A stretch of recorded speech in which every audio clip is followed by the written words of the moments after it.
former Chelsea footballer says the club paid him £50,000 not to speak out about being sexually abused as a youth player.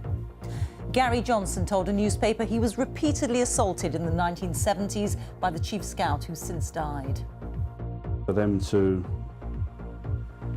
pay the money that they paid with an order tells you that, you know, they really didn't want to admit or help. With Chelsea Football Club yet to respond, we'll be asking where this leaves football's reputation. Also this lunchtime. The Liberal Democrats win a remarkable victory in the Richmond Park by-election, declaring voters have sent a shockwave through the government over Brexit. Our message is clear. We do not want a hard Brexit. We do not want to be pulled out of the single market, and we will not let intolerance, division and fear win. Rail fares go up by an average 2.3%, over twice the rate of inflation. Donald Trump nominates a former Marine general with the nickname Mad Dog as his defence secretary. This hamster, it's a rat! No, I think so too. What? I say to man in shop, it's a rat. He say, no, it's a special kind of hamster. And the actor who shot to fame as the hapless Manuel, Andrew Sachs, has died at the age of 86. In the south, a record-breaking £30 million fine for the Carnival cruise ship, which deliberately polluted the seas. And 80,000 Southern Rail commuters are to be compensated for months of disruption.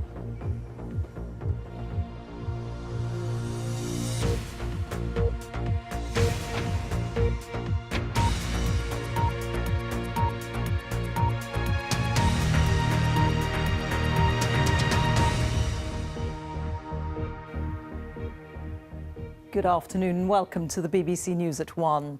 The sexual abuse crisis rocking British football has now reached one of the sport's top names. A former Chelsea footballer, Gary Johnson, has revealed he was paid £50,000 by the Premier League club last year not to go public with allegations that he was sexually abused during his time there as a youth player. He says he was assaulted hundreds of times during the 1970s by Chelsea's chief scout, Eddie Heath, who's now dead. And in the last few minutes, West Midlands Police say it's now investigating 4 historical allegations of child sexual abuse in football. Here's our sports correspondent, Richard Conway. The tales of abuse are now horrifyingly familiar. But Gary Johnson's allegation that Chelsea paid money to cover up his claim of child sex abuse potentially marks a widening of this scandal for football. For them to pay the money that they paid with an order tells you that, you know, they really didn't want to admit or help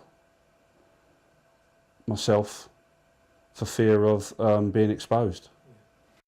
Chelsea said in a statement issued earlier this week that the club has retained an external law firm to carry out an investigation concerning an individual employed by the club in the 1970s, who is now deceased.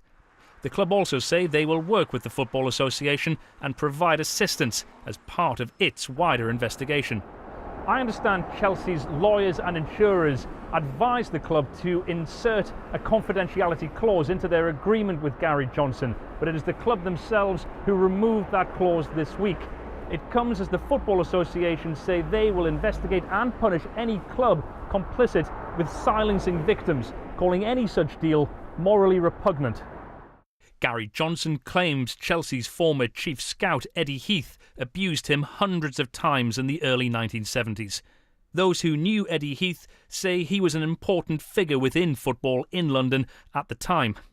He was a man of power in East London, like football-wise, and I suppose nobody wanted to upset him. He had a lot of power then. He could make or break careers. Of course, yeah. That's especially young boys, and they look up to people like him, and that's basically what happened. That's why nobody came forward and nobody said anything. Details are also emerging of a number of players who claimed they were the victims of abuse at Southampton Football Club. Hampshire police are now investigating. He then asked me to go back to his room, where I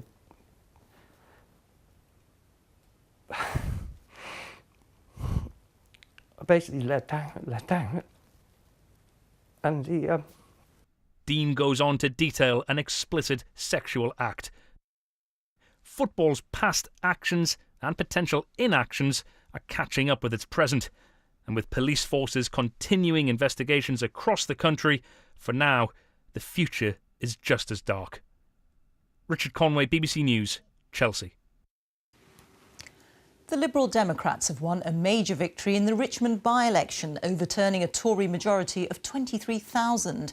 The election was sparked when the former MP Zac Goldsmith resigned in protest at plans to expand Heathrow. The Tories hadn't fielded a candidate, and the Lib Dems focused their campaign against the decision to leave the European Union. And their leader, Tim Farron, today said the vote showed his party was back in business. From Richmond, our political correspondent Eleanor Garnier sent this report. It's a good morning. Start of many more. Start of many more. In a year of political upsets, this is another one. A stunning victory for the Liberal Democrats, overturning a huge majority to take the constituency from a former Conservative MP. It's obviously unexpected. 18 months ago, I had no idea I was going to be here, but it's just been overwhelming. The response of the party, the response of the local people. I just feel enormously honoured and privileged. The party's leader says this could be the start of a bit of a comeback. Politics is wide open. You've got a hardline, UKIP-ish Tory government at the moment, a Labour Party that's shuffled off the serious space in British politics. There is a massive space for a moderate progressive party. Yesterday we've shown that we've got the size and the energy to fill it. Zac Goldsmith took a gamble and lost. He'd quit the Tories in protest over the government's decision to expand Heathrow Airport and stood as an independent. But as a Leave voter in a fiercely pro-EU constituency, Brexit proved the bigger issue. I voted for the Lib Dems. I voted for Zac last time, but I thought, give them a chance. I'm not surprised, although I was disappointed that it was fought on a Brexit issue. I would love to stay in Europe, but I do think going against a referendum is a terrible idea and a terrible sign for our country. And it's basically saying that democracy doesn't matter. This result won't make any difference to the government's progress with leaving the EU. But having campaigned for a second referendum on the terms of Brexit and won the by-election, it will galvanise the Lib Dems. We'll hope they can start to become more relevant once again. Having lost to Labour in the London mayoral campaign, Mr Goldsmith's now been beaten in his own backyard. But on Brexit, Conservatives remain defiant. It's not the beginning of a Brexit backlash. It is a very strong pro-Remain seat, a voting pro-Remain just a few months after the referendum. I don't think it has any further consequences in the rest of the country. That I think you would get much more of a backlash if there were any suggestion that Brexit was being watered down. The majority of the country voted for it, and a lot of Remainers accept the result of the referendum and expect the government to deliver on it properly. This by-election was triggered by a local issue, but the result decided by the wider debate over Brexit, and it leaves the government's slender majority even thinner. We can talk to Eleanor, who's there now. Eleanor, picking up on your last point, really, it's a by-election result, but it's caused waves beyond the UK. That's right. Of course, we've had reaction from here in the UK to that result, but interestingly from the EU too, with one of the key Brexit negotiators, albeit a Liberal politician, not just welcoming the result, but saying he was proud of it too. That's angered Leave campaigners who've said, look, in terms of Brexit, this by-election is a non-event. It's not going to change the course of events, and they've been telling EU politicians to mind their own business. So this by-election result's caused a row across the continent. It's also opened up further tension inside the Tory party, with one prominent Conservative MP and Remain campaigner congratulating the Liberal Democrats. It's not often you hear one party member congratulating another on their success. As for Labour, well, they never expected to come anything other than third here. They took around 1,500 votes, and it's thought that's actually fewer than their party membership on the ground. Of course, the government isn't going to be pleased that its slim majority has got even thinner, but this lunchtime Downing Street is insisting that the government is getting on with the job of making a success out of Brexit. Eleanor, thank you. Eleanor Garnier there. Average rail fares are to rise by 2.3%, even though inflation is currently less than 1%. Unions called it another kick in the teeth for passengers. The increase comes into effect in the new year. Well, let's speak now to our correspondent Theo Leggett, who's at King's Cross Station for us now. And Theo, how are passengers taking it? Well, passengers have seen years of above-average rail price increase. Above inflation rail price increases. The annual increase is always controversial, and this year's going to be no exception to that rule. As you said, the price of an average ticket is going up by 2.3%. That is significantly higher than inflation and also significantly higher than last year's increase. It is an average increase as well, which means that some prices, some tickets will go up by a lot more than that, some may go up by less. Now, we know that regulated fares will be going up by 1.9%. That includes season tickets and most peak commuter fares. 1.9% for regulated tickets, that's about 4 in 10 of every journeys. Now, the rail industry will tell you that they need all this money and that 97 pence in every pound goes on improving the rail network. But user groups say that they've had enough. We asked a few commuters at Waterloo Station today what they thought. I'm kind of broadly sympathetic to the fact that the rail system needs to be invested in. What concerns me is there a strategy from government in terms of how this money's deployed? It means that I got to work harder, basically. It kind of is a bit of a struggle going, like I basically can't come up whenever I want to. When I turn the corner towards the station, I'm expecting it to be delayed, cancelled. An earlier train cancelled, that means there's double the amount of passengers. So the service is getting worse and worse and worse. So yes, it is bad that they're increasing the fares. And Theo, there's also been an announcement today of compensation for some Southern Rail passengers. Yes, passengers on Southern Railway, which covers a large part of the southeast, they've had months of disruption, partly due to a dispute with the RMT union over working practices, but also because of staff sickness, engineering problems and so on.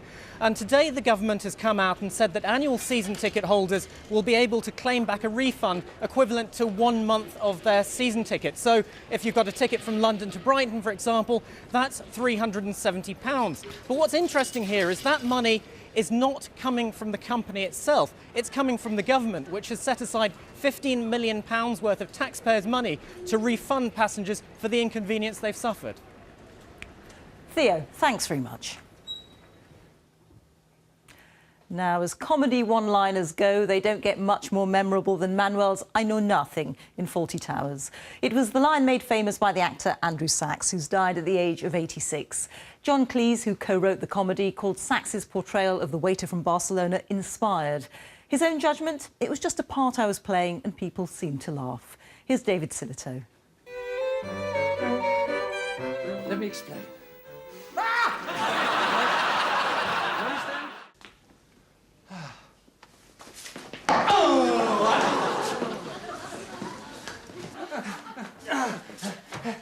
Now, inside! Not you! I quit! Get out! I on strike! I'm warning you! I stay here, it's nice!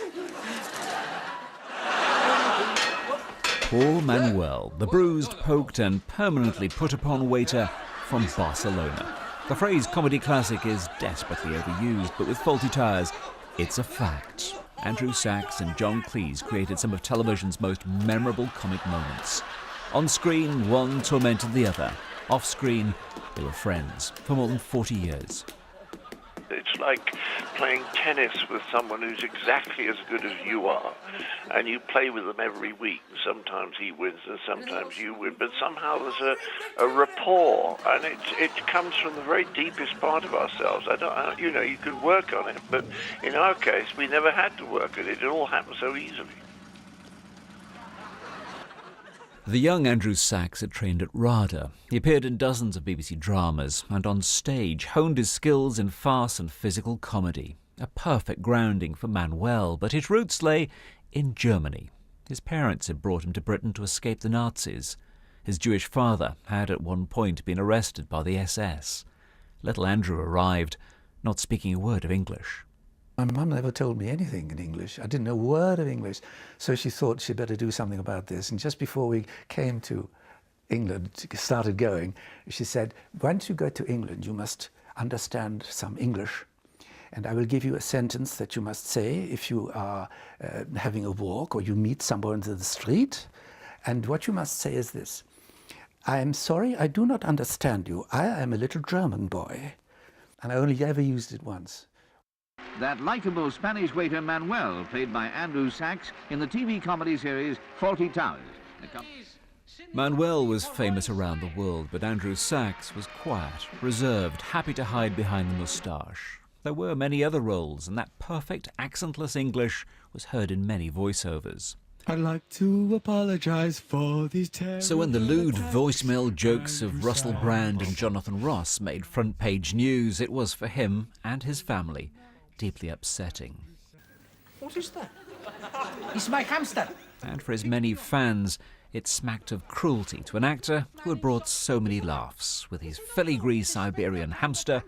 It's filigree Siberian hamster. Only one in shop. He makes special price, only £5. And determination to always do his best from Britain's worst hotel manager. No, I know nothing. I am from Barcelona. The actor Andrew Sachs, who's died at the age of 86. The time is 16 minutes past 1, our top story this lunchtime. A former Chelsea player says he was paid £50,000 not to speak about being sexually abused as a youth player. Here at Twickenham, still to come, 2015 ended so miserably for English Rugby Union. Could 2016 end perfectly? And is the difference all down to one man? I'll be investigating. In South Today, we'll have your weekend weather forecast. Also, the Army launches a hard-hitting poster campaign to fight sexual abuse and bullying in the military. And the extraordinary story of Alex Lewis, who caught a cold and lost his limbs.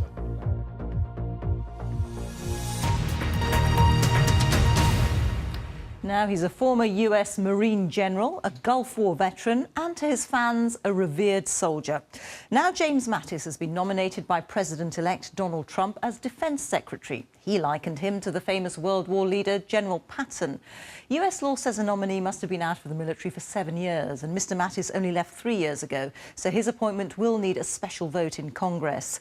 David Willis profiles now the man known as Mad Dog. In General James Mattis, Donald Trump has found a tough-talking Marine who broadly shares his worldview. A man nicknamed Mad Dog, who favours a tougher stance against American adversaries abroad. At a rally in Cincinnati, Ohio, the first stop on a post-election thank you tour, the president-elect made General Mattis the latest addition to his cabinet. We are going to appoint Mad Dog Mattis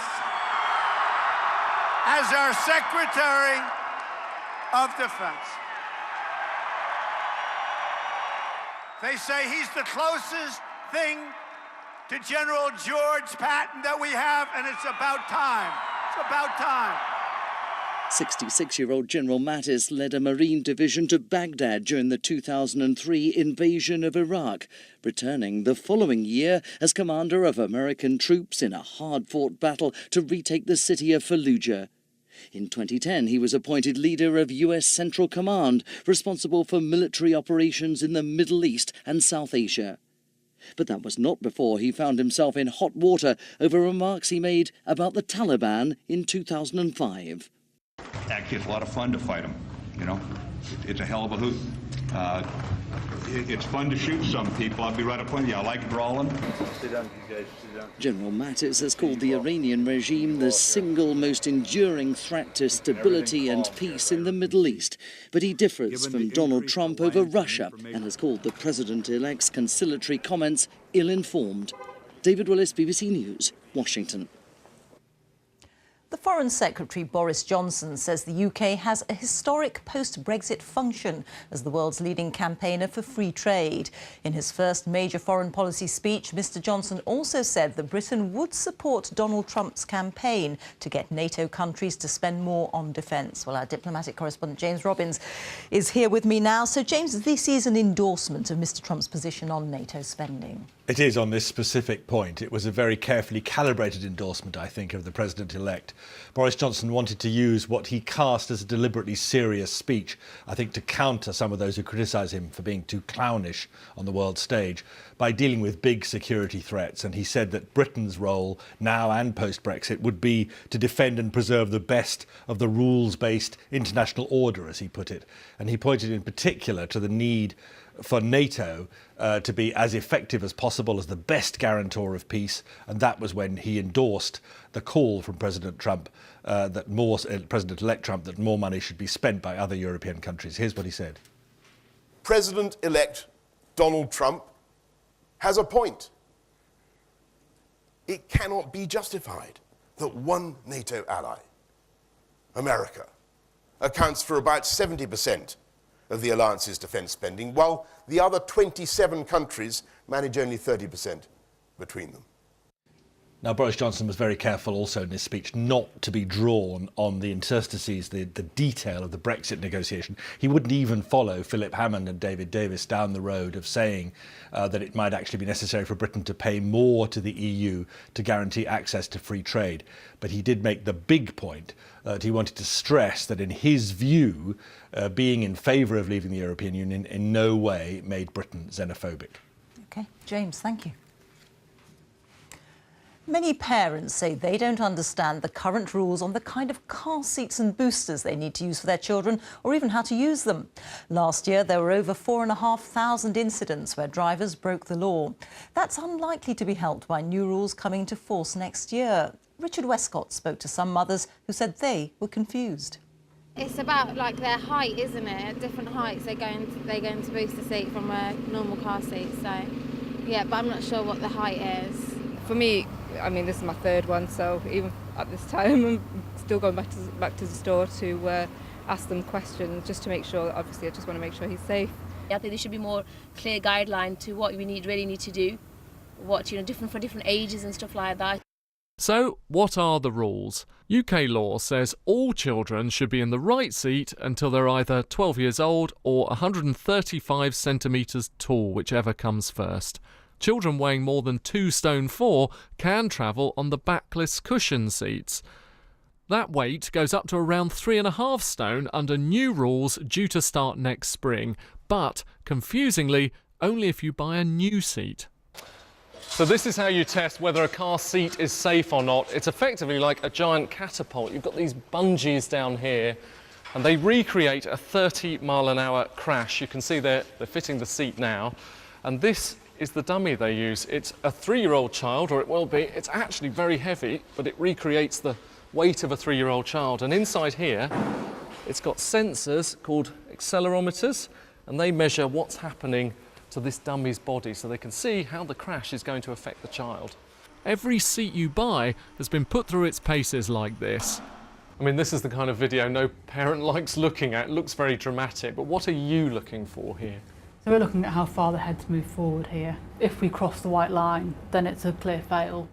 The survey suggests a third of parents don't bother with a seat from time to time, maybe because they've left it in another car or they weren't going very far. What we're trying to do with these types of seats is to keep the diagonal seat belt away from the child's neck to reduce risk of injury there, but also to keep the lap belt on the actual bony part of the pelvis rather than in the abdomen area where the soft tissue can be damaged.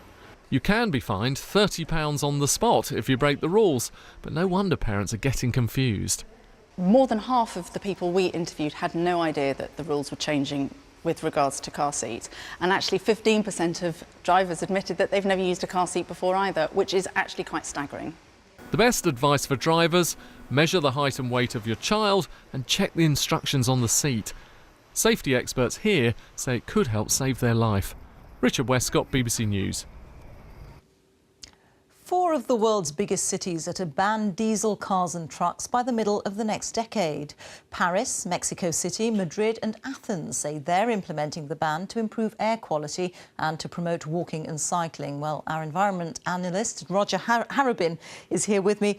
Roger, on the issue of pollution, lots of us bought diesel cars and yet now we see they're being banned in some cities. Yes, and a lot of people are very angry about that. Here in the UK, the government actively incentivised people to buy diesel cars. That's because at the time they were more polluting in terms of local polluting, but they produce less of the emissions that are creating climate change. The government's taking the rap for that now, but I remember back then the motor vehicle manufacturers had promised the government faithfully that they would be able to sort out the local emissions, that local pollution wouldn't be a problem. In the end, of course, it wasn't. We had the VW test cheating scandal, and we are where we are now. And on the issue of these 4 cities that want to ban diesel vehicles by the middle of the next decade, how likely are they to be able to achieve that within that timescale? Well, I think they're very likely. I mean, if you think about Paris, for instance, they're suffering from terrible pollution at the moment, and they've already put in many radical measures. 1.8 miles along the Seine has been closed to vehicles already. That's been pedestrianised, and the mayor there is taking really strident steps. The other cities too, and you have to remember that city mayors have enormous powers. It's often much easier for them to act against things like dirty vehicles than it is for governments to act. So I would be surprised if this didn't go ahead. And one thing we should note, it is sending a massive signal to the motor vehicle industry. Already they're trying to produce electric vehicles and hydrogen vehicles, and this will massively accelerate that process. OK, Roger, thank you. Now, what a difference a year makes. Last year, England's rugby union team suffered the humiliation of an early exit from their own World Cup. Now they've won 13 matches in a row. And tomorrow at Twickenham, they play Australia, hoping to end 2016 unbeaten and to equal their best ever winning streak. Well, let's cross to Twickenham and to our sports correspondent, Joe Wilson. Joe. Yeah, was it really last autumn? England were humiliated really by Australia here. A record victory for the Australians at Twickenham. England knocked out of their own World Cup in the first round stage. Now, of course, Australia might win tomorrow, but it's clear the whole mood around English rugby union has changed dramatically. So, therefore, 2 questions. How has this happened? And actually right now, how good are England? Well, here are some ideas. Autumn leaves a hint of frost and rugby union. The year is almost spent. But England insists they're reaching their physical peak.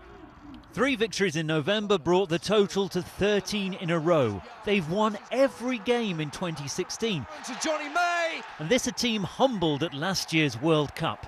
The difference? Well, a new coach took over a year ago, Eddie Jones. His style? He's not a football manager. He won't be copying Jose Mourinho. Jump up and down and cuddle players and kick water bottles if essential. We don't get the chance to intervene like that. So the players are so important making decisions. So, we encourage the players to make decisions, and they've been making good decisions. Well, the winning streak of this England rugby union team has left the rugby world reaching for comparisons. Could this team be as good as England in 2003? 14 wins in a row is the England record, a winning streak from the famous team which went on to win the World Cup final in 2003 with a famous pass from Matt Dawson. And this year Dawson's observed the spirit return to the sport. This squad have real potential and probably have more potential than we did in 03. Now, when I go to Twickenham and I watch these boys play, there is a level of expectation at this stadium where everyone's in their seats earlier, everyone's enjoying themselves but are quick to leave the car park and give up a pint to get their seat and feel the atmosphere and get the buzz, and from the off, that bit does remind me of when I used to play for England. Australia versus England tomorrow is Eddie Jones against Michael Cheika, Australia's coach. The pair are former club mates with history. Enjoy a verbal joust. Jones needs a chip on his shoulder, suggests Cheika. Well, one way or another, it has taken Australia to fire up English rugby again. Now, those two coaches are very experienced and they know they have a responsibility and opportunity to sell this match and indeed to sell their sport to the wider world. Actually, I just saw Eddie Jones just now and he said that he would be offering Australian coach Michael Cheika a warm beer after the game tomorrow, which, Rita, even in December, is a lot nicer than a cold shoulder. Yes, indeed. Joe, thank you. Joe Wilson there. Now, in the last few minutes, the man who's just won this year's Formula One, Nico Rosberg, has announced that he's retiring with immediate effect.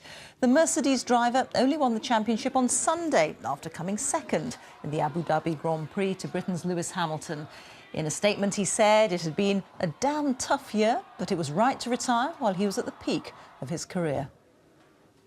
All right, well, time to look at the weather now. Here's Ben Rich. And Ben, any signs of it getting a bit milder over the weekend? Eventually, Rita, probably not over the weekend. It stays pretty chilly, actually. Good afternoon to you. If it is chilly weather and crisp sunshine you're after, well, today is probably a bit of a disappointment, certainly compared with some of what we've had recently. This picture from one of our weather watchers in Cambridge shows that we have quite a lot of cloud, and the satellite picture shows the same thing, quite a lot of cloud across the country. But cast your eyes further east towards the near continent, northern Germany, Scandinavia. There is some drier air there. Drier air means less cloud and more sunshine. And as we go through the weekend, this area of high pressure gradually drifts up to the northeast, and that opens the way for us to bring that drier air in our direction. So we will see more sunshine through the weekend, but with sunny, clear skies by day, that means frost and fog in places by night. The rest of this afternoon then is pretty cloudy, but there are some breaks, some sunny spells, some nice sunshine across parts of Cornwall, some breaks through Northern Ireland,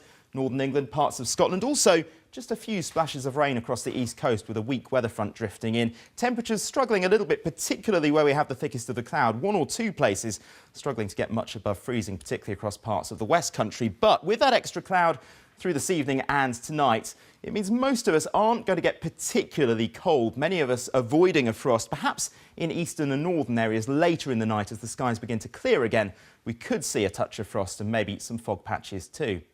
Now, tomorrow starts off pretty cloudy in the west. Again, there could be the odd spot of rain, but remember that drier air which will be moving in our direction by this stage. We will see more and more sunshine developing across more of the country through the day. 6 to 9 degrees, the best you'll get as far as the temperatures go, but with the sunshine, actually quite a pleasant day, and pleasant at Twickenham as well for the Rugby International, England v Australia. But with those sunny skies by day, clear skies overnight, and Saturday night into Sunday morning is going to be a cold one. Towns and cities close to freezing, but have a look at the rural temperatures out in the countryside, -3, -4, -6. One exception though, the far southwest, and that is largely because it will be quite windy here, quite a blustery day to come here on Sunday. In fact, there could be gales close to some of the coasts. Elsewhere, the winds that bit lighter, more in the way of sunshine, and temperatures around 4 to 8 degrees, so still chilly for the time being. As I hinted at the start, there is a change on the way for next week.